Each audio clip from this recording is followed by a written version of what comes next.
Hello guys, 3 अगस्त को आपको पता है ना, एक बहुत इम्पॉर्टेंट हिंदू फेस्टिवल आ रहा है, राखी का।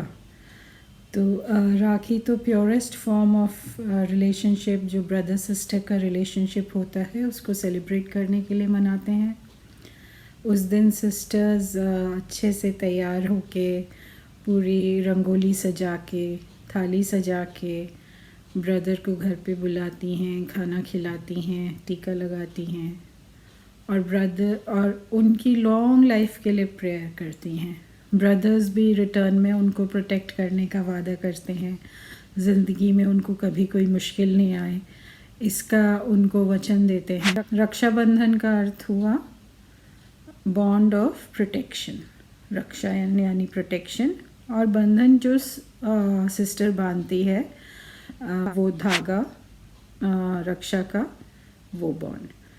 तो इसकी बहुत सारी स्टोरीज़ और लेजेंड्स हैं कि ये कैसे स्टार्ट हुआ। और क्योंकि अपना इंडियन कल्चर तो इतना रिच और वास्ट है कि बहुत सारी कहानियाँ हैं। मैं उनमें से कुछ ही आपको सुनाऊंगी आज। पर आपको पता है कि ये फेस्टिवल जो ब्रदर सिस्टर्स के लिए मनाया जाता है, इनिशियली ये ब्रदर सिस्टर्स के बीच नहीं शुरू हुआ था। जैसे राजस्थान में तो बहुत शुरू से लेडीज़ अपने हस्बैंड्स को रक्षा का सूत्र बांधती थी जब भी वो वॉर पे लड़ने जाते थे, ताकि वो अच्छे से ठीक ठाक घर आ जाएं। तो इस फेस्टिवल की शुरुआत तब हुई जब जो लॉर्ड ऑफ देवता हैं इंद्र भगवान, उनकी वाइफ ने उनको, इंद्रानी जी ने वो रक्षा सूत्र बांधा था।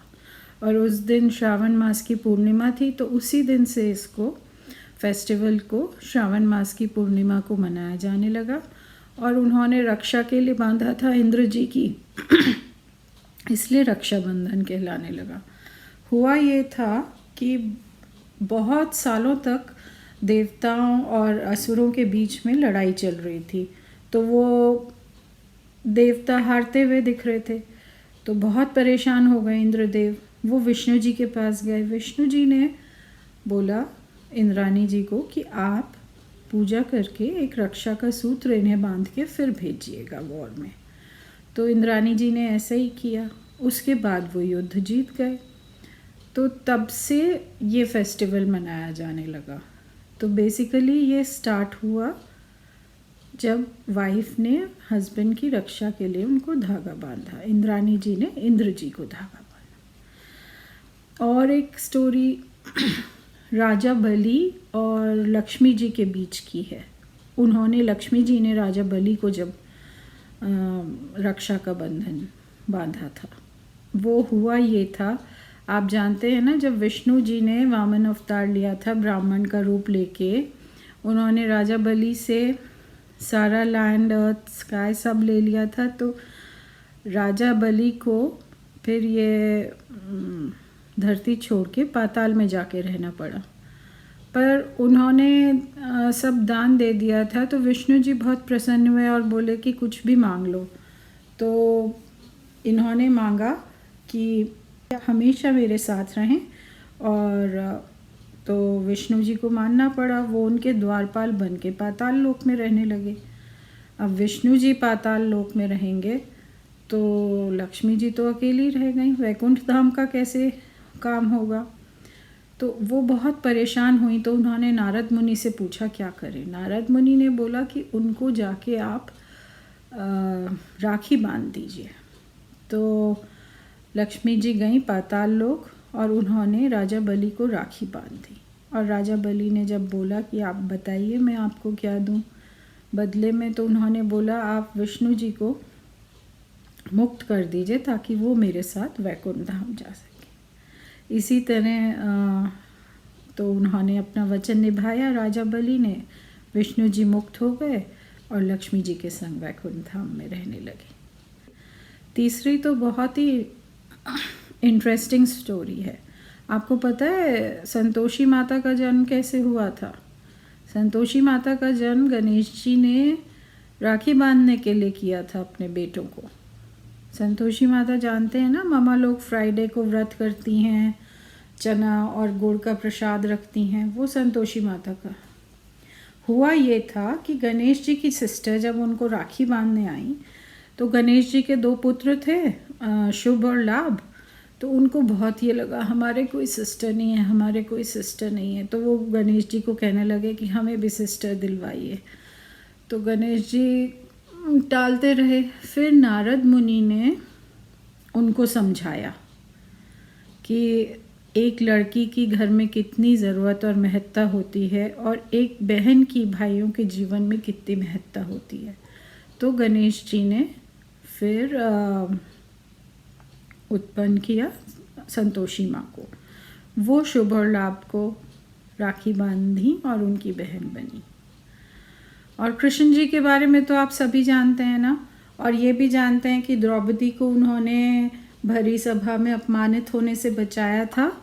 जब उनको पूरा साड़ी इसका ड्रेप किया था, वो भी राखी का ही वजह से हुआ था। हुआ ये था कि जब शिशुपाल का कृष्ण जी ने वध किया तो सुदर्शन चक्र वो उंगली में रखते थे, उससे किया था। तो जब सुदर्शन चक्र उंगली में वापस आया तो उनकी उंगली थोड़ी सी कट गई, उसमें से खून बहने लगा। तो सब लोग इधर उधर दौड़े कि लाइए पट्टी करें, क्या करें और वो करें। तो पर वहीं पे द्रौपदी जी थी, तो उन्होंने सडनली अपनी साड़ी का पल्लू फाड़ा और वो पट्टी बांध दी उनके कृष्ण जी की टपकते खून पे। तो कृष्ण जी ने उनको आशीर्वाद दिया अक्षयम। अक्षयम मतलब नॉन एंडिंग। तो इसीलिए जब उनको ज़रूरत पड़ी, द्रौपदी जी ने कृष्ण जी को पुकारा जब वो अपमानित हो रही थी, दुशासन उनकी साड़ी खींच रहा था, तो कृष्ण जी राखी का कर्ज चुकाने को आए।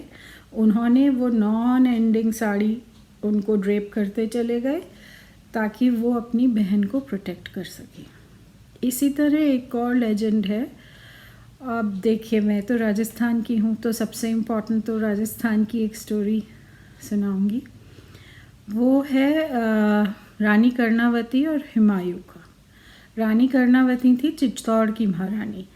उनके हस्बैंड राणा सांगा की डेथ हो गई थी, वो खुद रूल कर रही थी, छोटा बेटा था। तो उन पे बहादुर शाह जफ़र ने गुजरात से चढ़ाई कर दी युद्ध करने के लिए, और राजपूत राजा लोग उनका साथ नहीं दे रहे थे। तो उन्होंने हुमायूं को, जो कि मुस्लिम रूलर था और अगेंस्ट था इनके हस्बैंड के, बट फिर भी उन्होंने उसको राखी भिजवाई और मदद मांगी। तो हुमायूं ने एक्सेप्ट किया क्योंकि वो राखी का महत्व जानता था और वो फ़ौरन इनकी मदद के लिए आ रहा। वो किसी और लड़ाई में था, वहाँ का युद्ध रोक के वो चित्तौड़ के लिए रवाना हो गया। वो बात अलग रही कि वो थोड़ी देर हो गई उसको, तो वो तब तक वो जौहर कर चुकी थी, क्योंकि तब ये था कि राजपूत औरतें अपने आप को मुस्लिम रूलर्स के हवाले ना करके जौहर कर लेती थीं। पर फिर भी हुमायूं ने अपनी बहन की खातिर ये किया कि उन्होंने पूरा युद्ध लड़ा, बहादुर शाह को हराया और चित्तौड़ का राजगद्दी उन्होंने रानी कर्णावती के बेटे को दी। तो इस तरह आप देखिए कि इतने लेजेंड्स हैं। और सबसे पुराना तो 6th BC मतलब बिफोर क्राइस्ट का है। सिकंदर और पोरस की लड़ाई तो आप लोग ने सुनी होगी।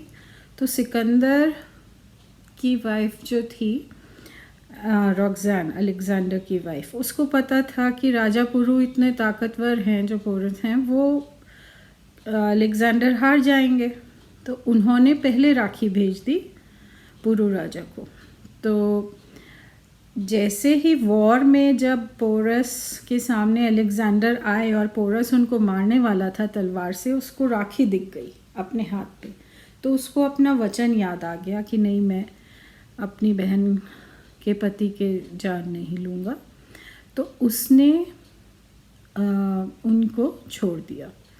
तो आप देखिए, ये इतनी सारी कहानियाँ हुई, पर सबसे इम्पॉर्टेंट कहानी थी वो है यम और यमुना की कहानी।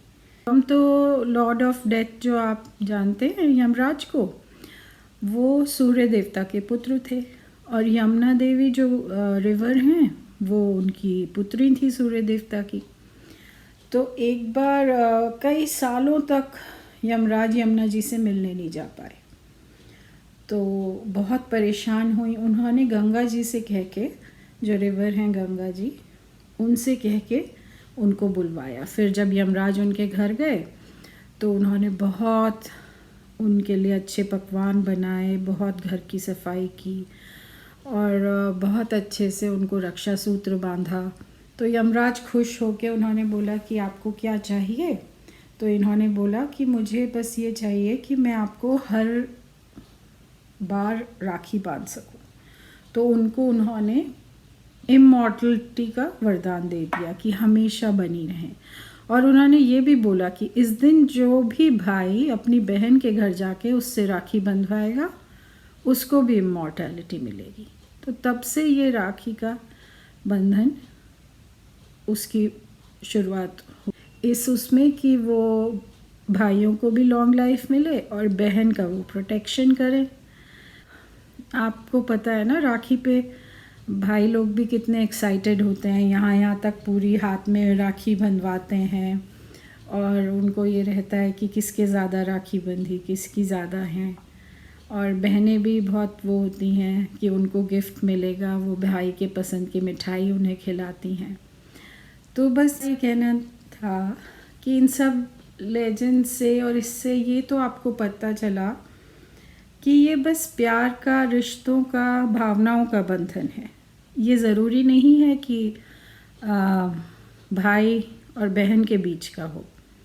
ये दो बहनें भी आपस में बांध सकती हैं, दो भाई भी, जो जिसके लिए भी आपको लगे कि हाँ आप उसको जीवन भर उसकी रक्षा करना चाहते हैं, उसको कोई मुसीबत नहीं आने देना चाहते।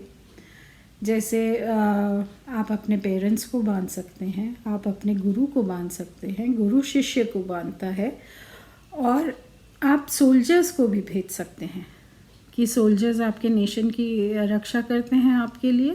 सारी कहानियाँ सुनी हमने, एक इंद्र भगवान की, एक लक्ष्मी जी और बाली की, एक यम और यमुना जी की, कृष्ण और द्रौपदी जी की, कर्णावती और हुमायूं की, अलेक्जेंडर और पोरस की। तो अभी तो बहुत सारी कहानियाँ हैं, तो इतनी रिच कल्चर है हमारा, तो मैं ज़िंदगी भर आपको कहानी सुना सकती हूँ, तरह तरह के फेस्टिवल्स की, तरह तरह के गॉड्स की। तो अगर आप मेरे से और कहानी सुनना चाहते हैं तो प्लीज़ कमेंट ज़रूर करिएगा, उसमें बताइएगा कि किसकी कहानी सुनना चाहते हैं। Okay, thank you guys. Happy Raksha Bandhan.